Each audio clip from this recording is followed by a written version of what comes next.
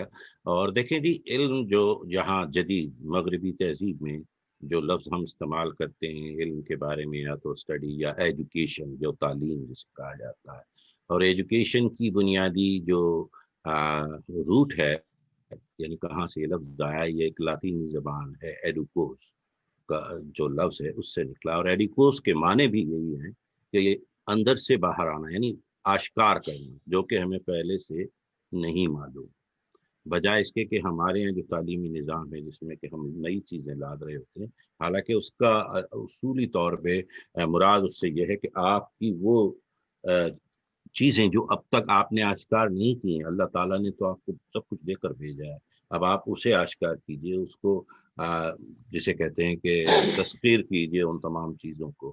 تو وہ آپ نے بالکل صحیح کہا کہ علم جو ہے معلوم کو علم کہتے ہیں، لیکن ایسا ہے نہیں، بلکہ علم معلوم سے نجات بنا، یعنی اس سے آگے بڑھنا ہے جو ہمیں معلوم نہیں. تو چلیں اب اسی موضوع کو لے کر چلتے ہیں ہم میر صاحب جہانگیر صاحب کی طرف، دیکھیں آپ کیا فرماتے ہیں، پھر اس کے بعد صاحب سے بھی ہم لیتے ہیں رائے. جی السلام علیکم ڈاکٹر صاحب، صاحبزادہ صاحب اور عرفان صاحب. اچھا، بات علم کی ہو رہی ہے، اور میرا خیال ہے اگر علم کی بات کریں تو اس میں بہت سارے علوم بھی آ جاتے ہیں. تو علوم جتنے بھی ہوں ان کو بھی ہم علم ہی کہیں گے، چاہے وہ علم کی جمع ہی ہے علوم. اب علم جو ہے، جیسے وہ کہا گیا ہے کہ یہ کائنات میں یعنی اتنی تعداد میں علم ہے، اور علم کی اتنی نوعیتیں ہیں کہ بندہ کس پہلو پر بات کرے. یعنی اگر آپ یعنی ایک انسان کی اگر زندگی کے اوپر بات کریں تو زندگی کے علوم اور ہیں، اور اگر آپ اس کی ضروریات کی بات کریں تو اس کے لیے علوم اور ہیں.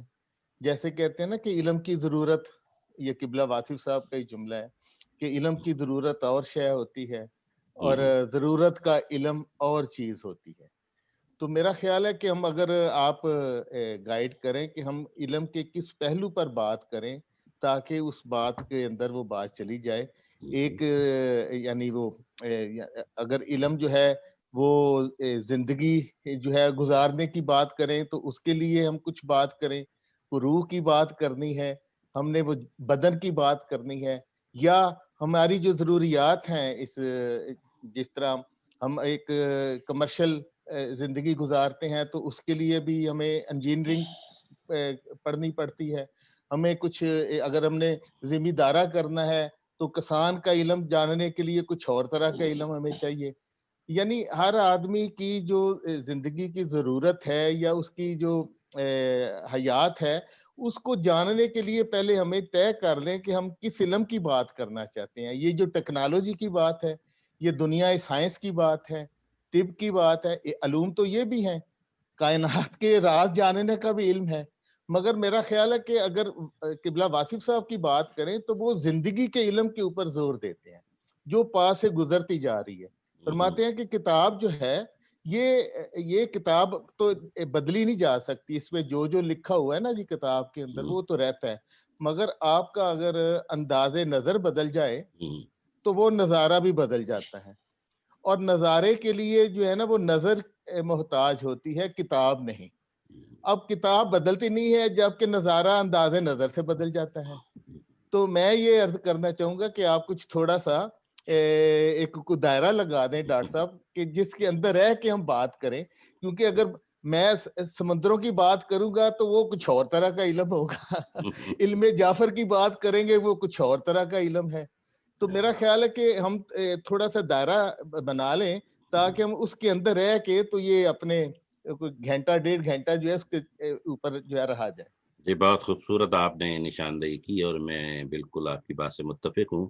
تو چلیں ہم چونکہ جیسے حضور نے فرمایا کہ کتاب زندگی نہیں بلکہ زندگی وہ ہے جو سامنے سے گزر رہی ہے، تو یہ جو علم ہے زندگی کا، کہ زندہ رہنے کے لیے جو علم ہر انسان کو چاہیے، ورائے ان تمام علوم کے جن کا ہم ذکر کرتے ہیں، جو کہ تھوڑے تھوڑے زندگی کے حصے ہیں، لیکن بحیثیت زندگی ایک خود ایک علم ہے، کیونکہ جسے ہمیں جینا پڑتا ہے، گزارنی پڑتی ہے، اور پھر اس خالق اور اس مالک کی تمام عبادات و سجود میں کیوں کرنا ہوتا اور کیسے کرنا ہوتا، یہ بھی ایک علم ہے جسے جاننا میرا خیال ہے ہر بنی نوع انسان کے لیے ضروری بھی ہے، اور وہی اس کو اشرف المخلوقات بھی بناتا ہے۔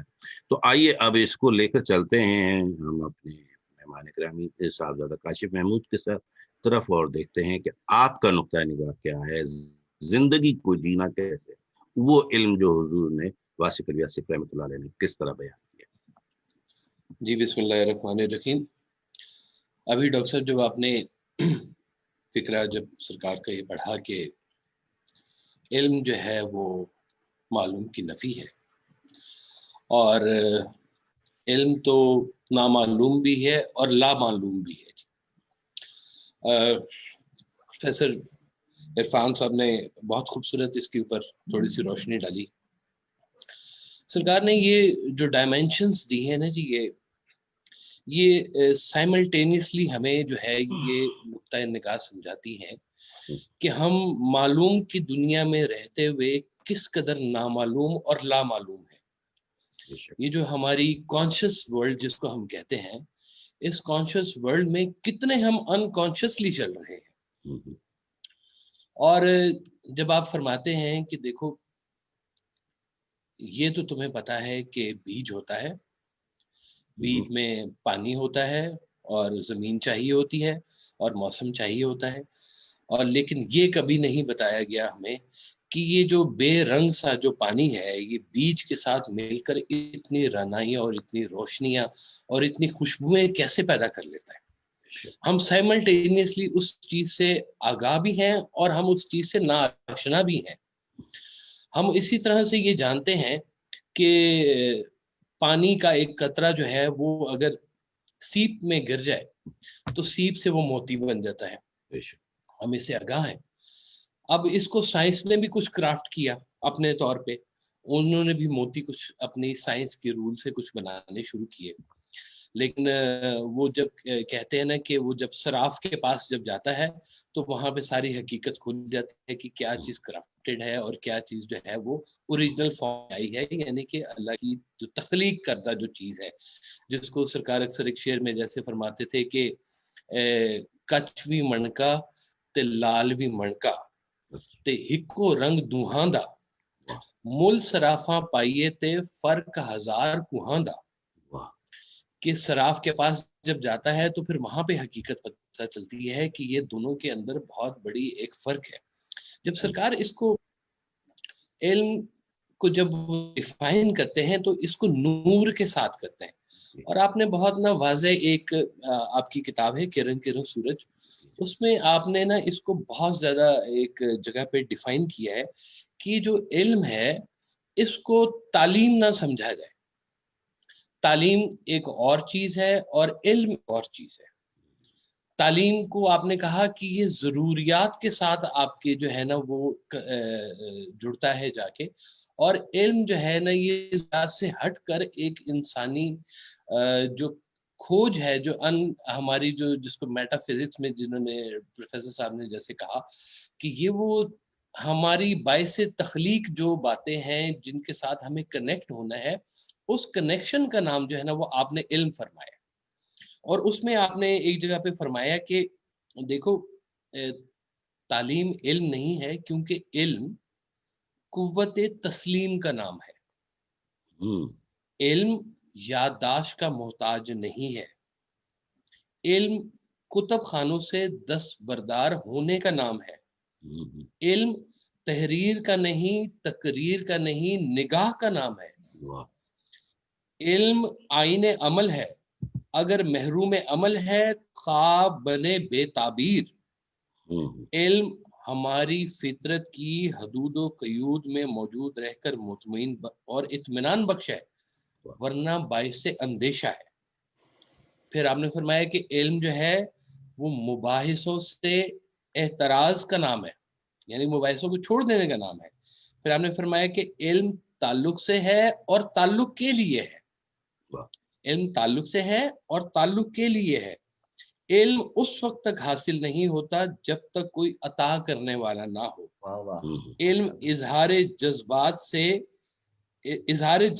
ہے، لہذا یہ تعلق نہیں ہو سکتا۔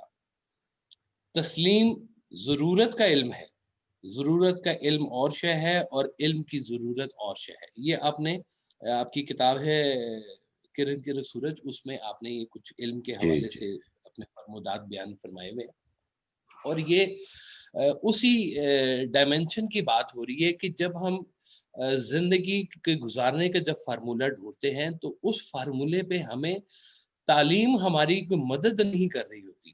تعلیم ہمیں وہ چیز جو ہمیں معلوم ہے، ہم کہہ لیں کہ جتنے سبجیکٹ ہماری یونیورسٹی میں پڑھائے جاتے ہیں، جتنے لائبریریز کے اندر پوشیدہ ہے، تو یوں سمجھ لیں کہ یہ ہمارے پاس کیٹیگرائزیشن تو آ گئی، لیکن اس کیٹیگرائزیشن میں کہیں پر بھی یہ فارمولیٹ نہیں ہوتا کہ ان چیزوں کو ہم نے اپنی پریکٹیکل شیپ میں لے کے کیسے آنا ہے، بلکہ آپ اس کو یوں فرماتے تھے کہ جو چیزیں تمہارے عمل میں داخل ہو جائیں۔ اب یہ دیکھیں کتنا خوبصورت سی بات ہے کہ علم اور عمل میں صرف تھوڑے سے سپیلنگ کا ہی فرق ہے، یہ دونوں کے برابر ہی ہیں جی، کہ یہ جب آپ کا علم جو ہے یہ عمل میں داخل ہوتا ہے تو پھر یہ علم کہلاتا ہے۔ ادروائز یہ جو ہے نا یہ آپ کی یادداشت ہی رہ جاتی ہے، اور یہ لائبریریوں کی زینت ہی بنتی ہے، یا کسی کتاب کی زینت بنے گی اور کل کو اس کو دیمک کھا جائے گی، اس کتاب کے سارے ساتھ آپ بھی ختم ہو جائیں گے۔ وہ جب تک اپنی پریکٹیکل شیپ میں نہیں آتی، وہ علم کی اصل ڈیفینیشن یا علم کا جو چھپا ہوا خزانہ ہے وہ آپ پر عیاں نہیں ہوتا۔ علم جو سرکار نے فرمایا ہے کہ یہ ایک آپ نے بہت خوبصورت ایک واقعہ سنایا تھا، اور اس کی ایک ڈائمنشن جو میں نے پہلی دفعہ سرکار واصف صاحب سے سنی تھی، کہ یہ واقعہ ہم سب نے 7500 مرتبہ سنا ہوگا، کہ مولانا روم کا جو واقعہ ہے کہ انہیں مولوی جلال الدین رومی کے نام سے جانا جاتا تھا، اور وہ فقہ کے اور قرآن پاک کے جو بہت اچھے وہ مولوی تھے، اور تعلیم تدریس کا بھی ان کا سلسلہ تھا، اور وہ اپنے تالاب کے کنارے بیٹھے ہوئے تھے، اور وہاں پر پھر حضرت شاہ شمس تبریز جو تھے وہ بالکل فقیرانہ لباس میں آئے، اور انہوں نے کہا کہ یہ کیا ہے؟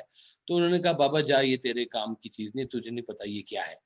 تو وہ بابے نے کیا کیا کہ وہ ساری کتابیں اٹھائیں اور وہ جو تالاب تھا اس تالاب کے اندر وہ پھینک دی، اور وہ کہتے ہیں وہ تالاب آج بھی کنیا میں موجود ہے، شاید اس کا چکر بھی لگا کر آئے، دیکھ کے آئے دیکھ کے آئے جی۔ تو وہ کتابیں جب انہوں نے پھینکی، اور مولانا روم جو تھے وہ سٹ پٹائے گھبرائے، انہوں نے کہا کہ تم نے میری ساری عمر کی جو ہے نا وہ محنت ضائع کر دی۔ تو حضرت شاہ شمس تبریز نے جب پانی میں ہاتھ ڈالا تو وہ کتابیں خشک جو تھیں وہ نکال لی اور مولانا کے سامنے رکھ دی۔ مولانا نے کہا کہ یہ کیا ہے؟ تو پھر اس پہ جو تھا نا حضرت شاہ شمس تبریز نے کہا کہ یہ وہ ہے کہ جس سے تو نہیں جانتا۔ اور پھر وہ مولانا حضرت شاہ شمس تبریز وہاں سے چلے گئے، اور پھر ایک کہانی کے مولانا جلال الدین رومی جو تھے انہوں نے کہا کہ مولوی ہرگز نہ شد، کیسے ہے جی یہ؟ مولائے روم مولائے روم تابع غلام شمس تبریزی نہ شد۔ جی ہاں، کہ مولانا روم جو ہے وہ مولوی روم جو ہے مولانا روم نہیں بن سکتے تھے جب تک کہ شاہ شمس تبریز نہ ان کو ملتے، اور ان سے انہوں نے علم حاصل کیا۔ تو اس کے بعد جو انہوں نے ایک بات کہی کہ یہ علم اصل میں ہے کیا، یہ بات میں نے سرکار سے پہلی دفعہ اس واقعے میں سنی، کہ پھر مولانا روم نے یہ بات کہی کہ یہ علم جو ہے اگر آپ اس کو جسم کے لیے استعمال کرتے ہیں تو یہ سانپ ہے، اور یہ علم جو ہے اس کو اگر آپ روح کے لیے استعمال کرتے ہیں، یہ اپنے باطن کے لیے استعمال کرتے ہیں، تو پھر یہ نور ہے۔ یعنی کہ اس کی ایک جو پریکٹیکل شیپ جب آتی ہے، جب آپ اس کو اپنی ذاتیات اپنے نفس کے لیے اور اس حوالے سے اس کو استعمال کرتے ہیں، تو مولانا روم نے اس کو سانپ سے تشبیہ دی ہے کہ یہ سانپ بن جاتا ہے۔ اور لیکن جب اس کو کہا کہ یہ اگر آپ اس کو روح کے لیے یا باطن کے لیے جب آپ اس کو استعمال کرتے ہیں تو پھر یہ نور کی شکل میں بن جاتا ہے، اور یہ علم نافع کی ایک شکل آ جاتی ہے کہ ایسا علم پھر لوگوں کے لیے جو ہے وہ نفع دینا ہو جاتا ہے۔ تو یہ علم ڈیفینیشن جو ہے نا وہ ہمیں جو سمجھائی گئی ہے وہ یہ ہے کہ ایک تعلیم ہے جو اپنے زندگی گزارنے کے لیے آپ نے حاصل کرنی ہے، آپ نے اپنی نوکری کے لیے اور معاملات کے لیے، لیکن جو ایک ایسی چیز ہے جس سے آپ نے اپنی روح کے سفر کو آگے چلانا ہے وہ ہے علم۔ اس علم کی جو بات ہے وہ سرکار نے اپنے مضمون میں کی ہے۔ تو یہ ایک قسم کی سرکار نے خود ہی کیٹیگرائزیشن کر دی ہے کہ یہ وہ علوم نہیں ہے کہ جن سے دنیا نے تیراکی سیکھی ہے، یہ دنیا نے مشین بنانا سیکھی ہے، بلکہ یہ وہ علم ہے، یہ وہ بات آپ نے اپنی روح کا سفر کرنا ہے، آپ نے کو تلاش کرنا ہے، آپ نے اپنی وہ کنیکٹیویٹی اپنے مالک کو جوڑنی ہے، اور پھر اس کے اندر پھر وہ معلوم نامعلوم اور دونوں باتیں پھر آپ نے بہت تفصیل کے ساتھ سمجھائیں کہ جو ہے آپ غور کرو، پھر چیزوں کے اوپر غور کرو، اس کائنات کے اوپر غور کرو، اور غور ایسے کرو کہ تمہیں سمجھ آئے کہ کیا ہیں جو ہمیں اپنے مالک کے ساتھ کنیکٹیویٹی میں لے کے جاتی ہیں۔ ہمیں نہیں معلوم ابھی ہمیں یہ بھی نہیں معلوم کہ ہم نے پوچھنا کیا ہے، یہ وہ لا معلوم کے درجے پہ پھر آپ لے کے گئے کہ ابھی ہم اس چیز کو آئیڈینٹیفائی ہی نہیں کر سکے کہ ہم نے اپنے مالک سے کیا پوچھنا ہے۔ جیسے مولوی علیہ السلام جو تھے وہ فرمایا کرتے تھے کہ مجھ سے لوگوں نے وہ بات پوچھی ہی نہیں جو میں بتانا چاہ رہا تھا، یا وہ مجھ سے بات ابھی اب لوگوں کا شعور نہیں ہے اتنا کہ وہ بات پوچھے۔ میرے برین کی ایک مینٹل کیپیسٹی ہے، وہ مینٹل کیپیسٹی جہاں تک جائے گی میں اس رینج تک جاؤں گا۔ جیسے مولا علی نے ایک فکرہ فرمایا تھا، سرکار واحد صاحب نے بھی اپنی محفل میں کئی دفعہ فرمایا کہ عقل کی انتہا جو ہے وہ حیرت ہے، کہ حیرت ایک ایسا مقام آتا ہے جہاں پہ آپ کے علوم، آپ کے معلوم سب کچھ جو ہے وہ بند ہو جاتے ہیں۔ یہ ایک شوق کی کیفیت ہوتی ہے آپ کے ذہن کے اوپر جہاں پہ آپ دنگ رہ جاتے ہیں، آپ کا ذہن سوئچ آف کر دیتا ہے کہ آپ کو نہیں معلوم کہ یہاں سے آگے اب کیا ہے، وہ ہے مقام حیرت۔ اور سرکار فرماتے ہیں یہ مقام حیرت جب انسان کو ملتا ہے اس کے بعد پھر علم کی وادی شروع ہوتی ہے۔ جی واہ، سبحان اللہ، سبحان اللہ۔ دیکھیں جی کیا خوبصورت بات، اور وہی جیسے آپ نے کہا حیرت تو مقام ایک قسم کا الہامی شکل بن جاتی ہے نا، کہ وہ آپ سوچ بھی نہیں سکتے اور وہ چیزیں ذہن میں آنے لگتی ہیں، تو یہ الہامی کیفیت تبھی آتی ہے۔ اچھا، اس کا ایک بڑا اچھا پیراگراف ہے جس پر میں چاہتا ہوں صاحبزادہ صاحب آپ سے پہلے کروں گا میں، اور مجھے اسے سمجھنا چاہ رہا ہوں میں، کہ مقدس کتابیں نازل فرمانے والے نے زندگی بھی نازل فرمائی ہے، حسن بھی نازل فرمایا ہے، بینائی بھی عطا فرمائی ہے، نظاروں کی رانائی بھی نازل فرمائی ہے۔ کتاب قانون ہے پہچان کا، لیکن پہچان کتاب کی نہیں، کتاب بھیجنے والے کی درکار ہے۔ کتاب فطرت کا مطالعہ ضروری ہے، علم کتاب سے نہیں نصیب سے ملتا ہے۔ ذرا اس کو ذرا واضح کیجئے ہمارے ناظرین کے لیے، اور بذات خود میں بھی چاہتا ہوں کہ اسے تھوڑا سمجھ سکیں۔ دیکھیں یہ جو اللہ تعالیٰ نے جب کتابیں ہیں تو یہ ایک اللہ تعالیٰ نے اپنی ایک چھوٹا سا فارمیٹ آپ کو بتایا۔ جب جیسے ہی ایک واقعہ ہے وہ تخت بلقیس واقعہ ہے کہ جو نے کہا کہ کون ہے جو تخت بلقیس لے کے آئے گا، کسی جن نے کہا کہ میں ایک دن میں لے آؤں گا، کسی جن نے کہا کہ میں 1 گھنٹے میں لے آؤں گا۔ تو وہاں پر پاس ہی بیٹھے ہوئے تھے جن کے پاس تھا علم الکتاب، ان کے پاس جو فکرہ جو استعمال ہوا ہے قرآن پاک، انہوں نے کہا ہے کہ ان کے پاس تھا علم الکتاب، اور انہوں نے کہا کہ آپ آنکھ جھپکے تو وہ تخت آپ کے پاس حاضر ہو جائے گا۔ اب یہ جو علم الکتاب ہے، یہ اس کا جو ماخذ بتایا گیا ہے وہ نگاہ بتائی گئی ہے کہ کتاب جو ہے دفینہ علم کا، کہ جہاں پر علم بیان ہوا اور دفن ہو گیا۔ اب یہ کتاب کسی تک پہنچے گی یا نہیں پہنچے گی، پہنچنے کے بعد وہ چیز کو اس طرح سے پک کرے گا یا نہیں پک کرے گا، یہ بھی اس کی انڈرسٹینڈنگ کے اوپر چھوڑ دی جاتی ہے بات۔ کہ کہتے ہیں کہ کشف المحجوب اگر کسی نے پڑھنی ہو، اس سے فیض لینا ہو، تو پہلے وہ داتا صاحب کے پاس جائے اور جا کے ان سے ریکویسٹ کرے کہ میں آپ کی کتاب پڑھنا چاہتا ہوں، مجھ پر یہ کتاب کھول دے۔ ان کی یعنی کہ ایک نظر ساتھ چاہیے ہوتی ہے، وہ صاحب کتاب سے آپ کا ایک تعلق بننا چاہیے، تب وہ کتاب کھلتی ہے اور اپنے ماخذ اور اپنے معنی پڑھنے والے کے اوپر آشکار کرتی ہے، ورنہ وہ کتاب بھی ایک حجاب ہے۔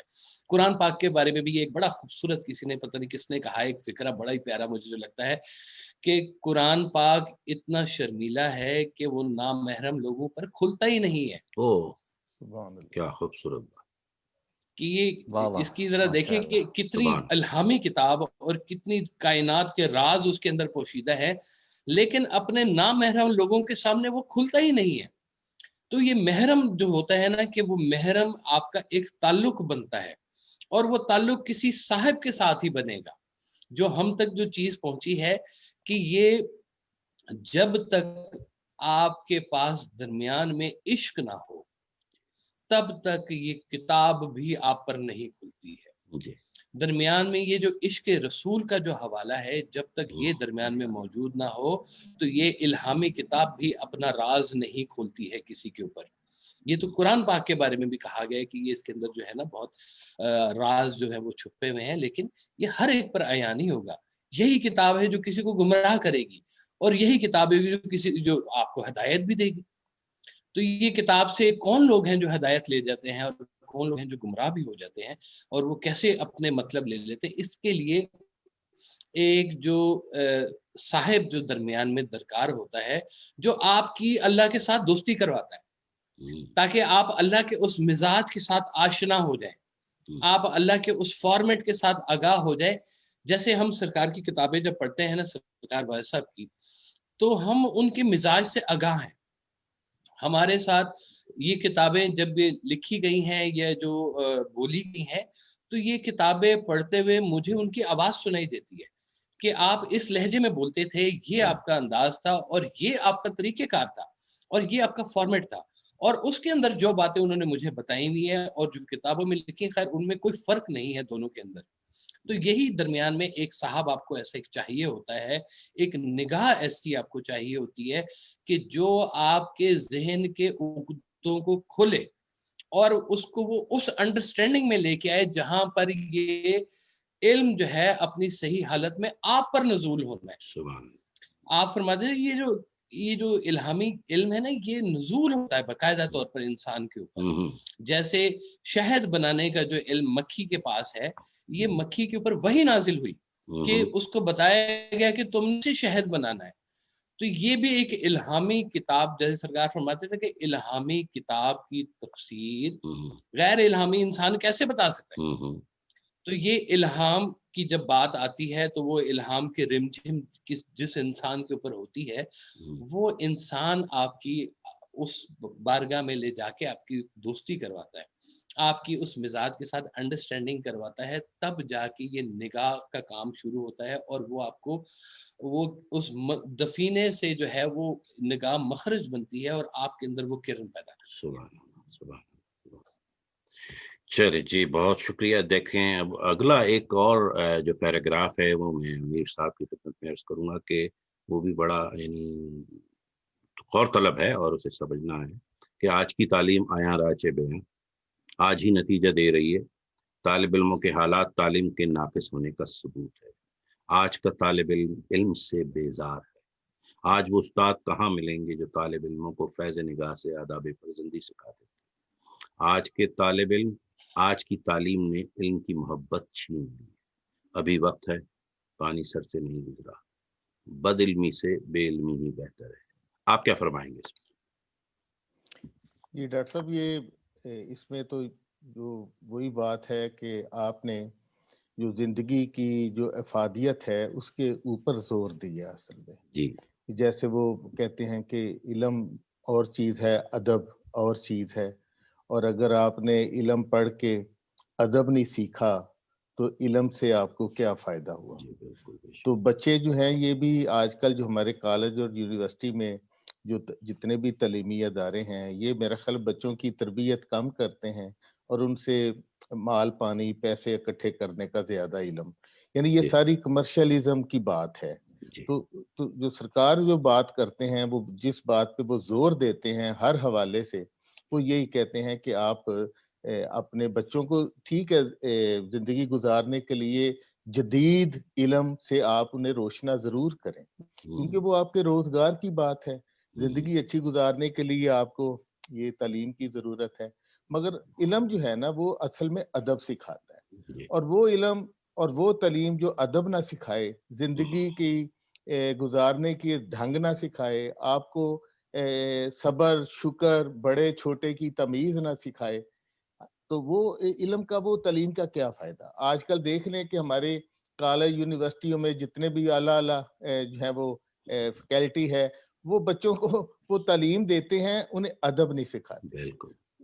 مجھے وہ یاد آ گیا کہ قبلہ واصف صاحب کیونکہ اخبار میں کالم بھی لکھتے تھے، کتابیں بھی تھیں، تو ایک شخص نے نا جی ان کو خط لکھا، اور وہ خط گمنام ادیب کتاب ہے، تو اس کے اوپر وہ خط شائع ہوا ہے اور پھر اس کا جواب بھی ہے.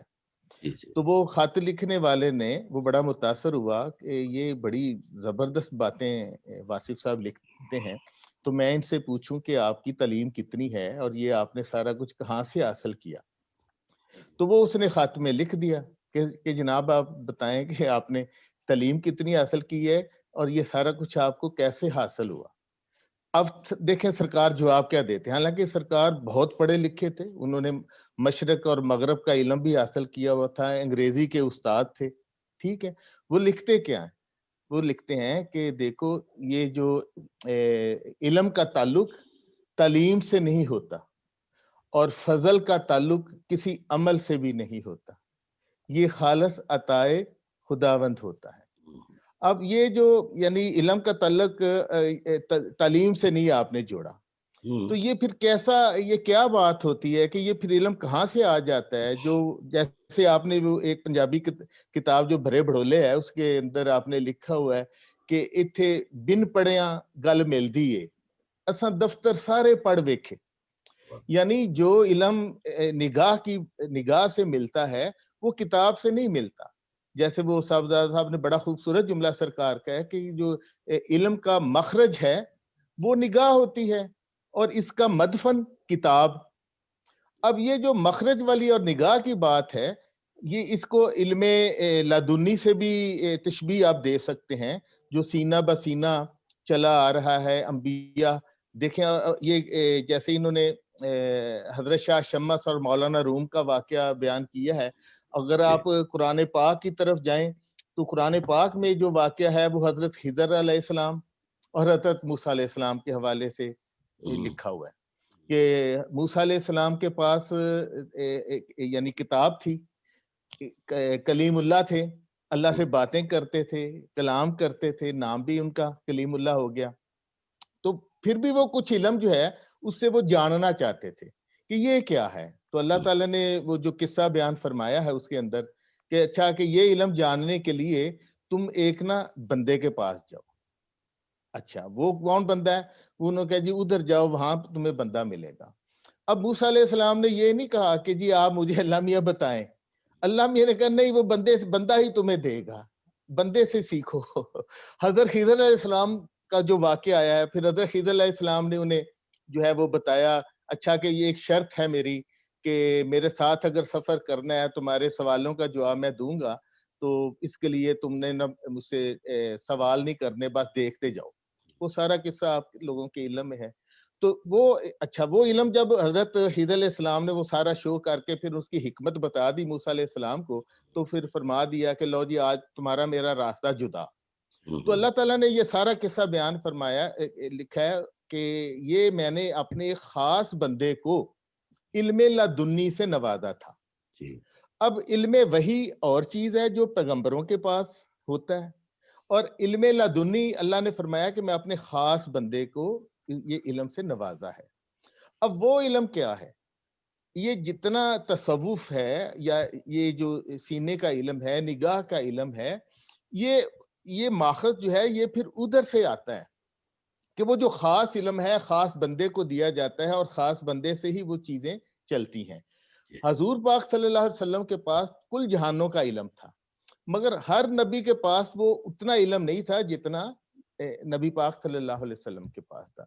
تو یہ تمام علوم بھی حضور پاک کی ذات کے اوپر مرتکز ہو گئے، اور یہ علم جب بانٹا گیا ہے تو وہ بابل علم کے ذریعے بانٹا گیا ہے. بالکل. تو بابل علم جو ہے حضرت علی وہ ایک دفعہ کہہ رہے, واقعہ میں نے پڑھا ہے کہ وہ جا رہے تھے تو لوگ اکٹھے تھے, تو آپ نے پوچھا کہ یہ کیوں ادھر مجمع لگا ہوا ہے؟ تو انہوں نے کہا جی یہ علامہ صاحب ہیں اور لوگ ان کو سنتے ہیں. تو انہوں نے فرمایا یہ علامہ کیا ہوتا ہے؟ انہوں نے کہا جی یہ ان کو نا دیوان کے دیوان یاد ہوتے ہیں, ان کو ایسے ہزاروں اشعار یاد ہیں, اور یہ جناب لوگوں کو جو ہے نا وہ سناتے ہیں اور لوگ ان سے جو ہے نا وہ سنتے ہیں. تو فرمایا آپ نے کہ دیکھو وہ علم جو آپ کو نفع نہ دے اس علم کو چھوڑ دو, کیوں کیا فائدہ آپ کو ان باتوں پہ یعنی وقت ضائع کرنے کا. تو اسی طرح پھر یہ بھی ایک حدیث شریف ہے کہ علم جو ہے, جو لوگ علم کی تلاش میں نکلتے ہیں تو کہتے ہیں کہ آسمانوں سے فرشتے جو ہے نا وہ اپنے پر پھیلا دیتے ہیں, اور علم کی جستجو کرنے والے کے لیے وہ راستے جو ہے نا وہ ہموار کر دیتے ہیں. تو وہ علم کون سا؟ جو زندگی گزارنے کا. یعنی سرکار فرماتے ہوتے تھے کہ آپ وہ علم حاصل کرو جو آپ کو اس دنیا میں بھی آسانی ہو اور آپ کو آخرت میں بھی آسانی ہو. اور فرماتے تھے کہ آپ اپنے بچوں کو وراثت دیتے ہو نا, یہ جائیداد دے دی, یہ پیسے بینک میں تھے تو یہ بھی دے دیے, یہ فیکٹری دے دی, یہ زمین دے دی, تو فرماتے تھے کہ آپ بچوں کو دین کا علم بھی دے کے جانا, وراثت میں وہ بھی چھوڑ کے جانا. اور وہ جو حدیث سے پاک ہے کہ میری امت کے علماء جو ہیں وہ بنی اسرائیل کے نبیوں کی مانند ہیں. اب جو وراثت انبیاء ہے وہ ہے کیا ڈاکٹر صاحب؟ وہ کوئی جائیداد نہیں ہے, وہ کوئی سونا جواہرات درہم دینار نہیں ہے, وہ علم ہے جو نبی کی وراثت ہوتی ہے. اور علماء جو ہیں وہ نبی کی وراثت کے جو وارث بنے ہیں نا, وہ علم کی بنیاد پر بنے ہیں. تو وہ علم نبیوں نے کیا دیا ہے اور کیا سکھایا ہے امتوں کو؟ وہ ظاہر ہے وہ منفعت بخش علم ہی سکھایا ہے, نفع بخش. نفع سے کیا مراد ہے کہ مجھے اتنے پیسے بچ گئے ہیں, اتنے میرے سونا اکٹھا ہو گیا ہے تو یہ نفع بخش ہے؟ نہیں. نفع بخش, نفع والا علم وہ ہے جو آپ کو آخرت میں کام آ جائے. دنیا میں آسانی کے لیے بھی وہ علم کام آئے, مگر آخرت کے لیے وہ کام ہے, کیونکہ فار ایور وہ لائف ہے. اس کے لیے آپ وہ بھی آپ اہتمام کرو, جس کے لیے یہ تمام ریفارمرز اللہ ہستیاں اور انبیاء علیہ السلام جو ہیں وہ مبذول ہوئے. تو وہ علم جو ہے وہ میرا خیال ہے اس کی بات ہے جو یہ سارے لوگ کرتے ہیں. جی سبحان اللہ. تو میں اسی پیراگراف کا جو آخری جملہ ہے نا, میں اس پر روشنی چاہوں گا پروفیسر صاحب سے, چونکہ وہ استاد بھی ہیں تو وہ بہتر ہمیں تھوڑا سا وضاحت کر دیں, جس میں حضور نے فرمایا کہ بد علمی سے بے علمی بہتر ہے. اب میرا سوال صرف اس میں یہ ہے کہ بد علمی آپ اور بے علمی آبویسلی ان کو ذرا سا آپ واضح کریں ہمارے سننے والوں کے لیے. بد علمی کیا ہے؟ سمپل سی بات ہے سر کہ اگر آپ غلط کام نہ کریں, ایک ہے کہ آپ مثلا میں کوئی کام نہیں کرتا, میں اچھا عمل نہیں کرتا, تو کم از کم میں برا عمل بھی نہیں کرتا. تو جو بد علمی عملی ہے وہ یہ ہے کہ میں برا عمل کر رہا ہوں, لیکن اگر میں برا عمل نہیں کرتا تو میں بے عمل ہوں, میں اچھا عمل بھی نہیں کرتا. تو اس سے تو بہتر ہے کہ میں برے عمل سے بچا ہوا ہوں. اس بات میں یہ اشارہ ہے. اور باقی جو آپ نے اس سے پہلے جملے ہیں اس میں استاد کی بات کی ہے, اور ڈیفینیٹلی میرا تعلق ایک استاد کمیونٹی سے ہے, اور میں یہ سمجھتا ہوں کہ جس طرح صاحبزادہ صاحب نے اور میر صاحب نے اور خاص طور پر واصف علی واصف صاحب کی تعلیمات سے ایز اے ٹیچر مجھے ملا ہے, وہ یہ ہے کہ آپ کو اپنے بچوں کے اندر ایک ایسا کانسیپٹ کریٹ کرنا ہے کہ جس میں آپ آئینے کی طرح ان کے سامنے بیٹھ کر ان کو ان کی شکل دکھا دیں, ان کا سوات انالیسس کر دیں ان کے. اور اس سے پہلے ایک استاد کا کسی ایسے مینٹور کے ساتھ رابطہ ہونا بہت ضروری ہے کہ اگر میں واصف صاحب سے تعلق میں ہوں تو میں چاہوں گا کہ میں ان کی تعلیمات کو اپنے بچوں تک پہنچا دوں, اور وہ بچے کم از کم اپنی روش کو بہتر کر سکیں. تو اس سے پہلے استاد کو علم کے اندر آنا چاہیے, عمل کے اندر آنا چاہیے, بد عملی سے بچنا چاہیے, اور بچوں کو ایک ایسے طریقے سے ان کی نگہداشت کرنی چاہیے، غیر محسوس طریقے سے. آج کے دور میں چونکہ ہم ایک ایسے معاشرے میں رہتے ہیں جہاں ہمیں فائنینشیل مینجمنٹ کا علم بہت ضروری ہے، ہمارے بچوں کو ان کو جاننا ہے، ان کو سیکھنا ہے، لیکن اس کے ساتھ ساتھ مجھے ان کو یہ بھی سمجھانا ہے کہ یہ جو فائنینشیل مینجمنٹ ہے، اس کو جب سرکار دو عالم صلی اللہ علیہ وآلہ وسلم نے جنگ بدر کے بعد جو ہمارے پاس مال غنیمت آیا تھا تو اس کی فائنینشیل مینجمنٹ کس طرح کی تھی. اگر آپ بزنس مینجمنٹ پڑھتے ہیں تو آپ بچوں کو چینج مینجمنٹ سمجھاتے ہیں، تو آپ بچوں کو یہ بھی گائیڈ کر سکتے ہیں کہ جب سرکار دو عالم صلی اللہ علیہ وآلہ وسلم ہجرت کر کے ایک جگہ سے دوسری جگہ پہنچے تھے تو کون سی چینج مینجمنٹ کی فلسفی اور اسٹریٹجیز آپ نے وہاں پر اپنائی تھی. اور اگر آپ کرائسس مینجمنٹ کی بات کرتے ہیں تو اپنے بچوں کو یہ سمجھا دیں کہ شاب ابی طالب میں جب 3 سال تک رسول پاک صلی اللہ علیہ وآلہ وسلم نے اپنی زندگی گزاری تو کس طریقے سے اس کرائسس کو مینج کیا تھا. اور آپ جب بھی کسی بھی قسم کا اسٹریٹجک مینجمنٹ کی بات کریں تو بچوں کو یہ بھی سمجھائیں کہ جب ہم نے جنگ بدر لڑی تھی تو کون سا اسٹریٹجک مینجمنٹ پلان ڈیولپ کیا تھا، جنگ احد میں، جنگ خندق میں ہمارے پاس جو خندق کھودنے کا اسٹریٹجک پلان تھا وہ کس طرح ڈیولپ کیا تھا. تو مین ٹو سے کہ اگر ٹیچر کے پاس کسی کی نگاہ ہوگی، اس کے پاس ملٹی ڈائمینشنل نالج ہوگا، تو وہ اپنے سبجیکٹ کے علاوہ بچوں کے اندر بہت سارے پازیٹیو ریزز کین کریٹ، تو اس سے اس کے بچے بہت حد تک بہتر ہو سکتے ہیں. تو میں اس بات کا قائل ہوں کہ اپنے بچوں کو کسی نہ کسی مینٹور کے ساتھ رابطے کی تعلیم ضرور دینی چاہیے. تو میں ہو سکتا ہے کہ آپ کے جواب کا آنسر مل گیا. جی بہت شکریہ. میرا اگلا سوال ہوگا صاحبزادہ صاحب سے کہ جہاں انہوں نے فرمایا کہ مغربی تعلیم اسلامی نتیجہ کیسے پیدا کرے گی، اور اسلام کی تعلیم بھی اسلام نہیں، اسلام بتانے والی بات نہیں، کرنے والا کام. تو ایک خاصا جو ہمارے یہاں انٹلیکچوئل ایک بہت بڑا گروپ ہے جو یہ سمجھتا ہے کہ جی وہ مغربی تعلیم ہونا بہت لازم ہے انسانی زندگی کے لیے اور بڑی پازیٹیوٹی آتی ہے، جبکہ ہمارے حضور فرماتے ہیں کہ جی یہ اسلام کی تعلیم بھی اسلام نہیں اور اسلام بتانے والی بات ہی نہیں، کام کرنے والا کام ہے. آپ کیسے اس کو ڈیفائن کریں؟ دیکھیے سرکار بھائی صاحب نے نا جو ایجوکیشن، جو تعلیم اور جو علم ہمیں نوازا ہے، آپ نے نا یہ اسی دنیا میں رہتے ہوئے ساری یہ باتیں کی ہیں.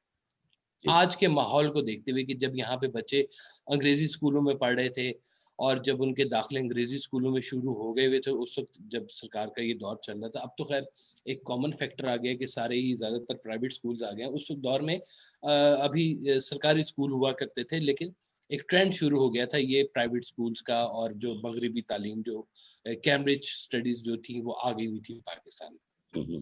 سرکار بہت کلیئر تھے ان چیزوں کے بارے میں. آپ نے فرمایا کہ آپ اپنے بچوں کو جدید تعلیم دو تاکہ وہ رزق کما سکیں.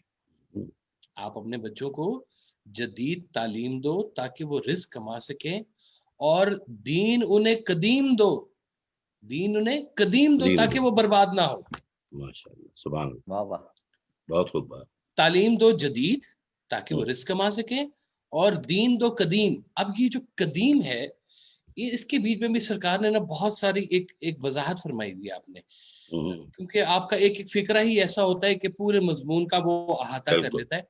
آپ نے فرمایا کہ اپنے دین کو اتنا سادہ کر لو جتنا حضور پاک صلی اللہ علیہ وسلم کے زمانے میں تھا تو بھی مکمل دین ہے. جی، یعنی کہ آج کی جو فرقہ بندی کا جو پورا ایک تناظر چلتا ہوا آ رہا ہے اور جس میں لوگوں کے آپس میں اختلافات بڑھتے جا رہے ہیں، اور جو فرقہ بندی کی وجہ سے جو ساری چیزیں پھیل رہی ہیں، یہ حضور کے زمانے میں تو نہیں تھی، لیکن دین مکمل تھا. جس دن سرکار دو عالم صلی اللہ علیہ وسلم نے یہ فرما دیا کہ میں نے آج تم پر دین مکمل کر دیا، تو وہ دن آخری تھا جب وہ دین مکمل ہو گیا. آپ کا ایک پورا مضمون ہے اس کے اوپر کہ اسلام جمع فرقہ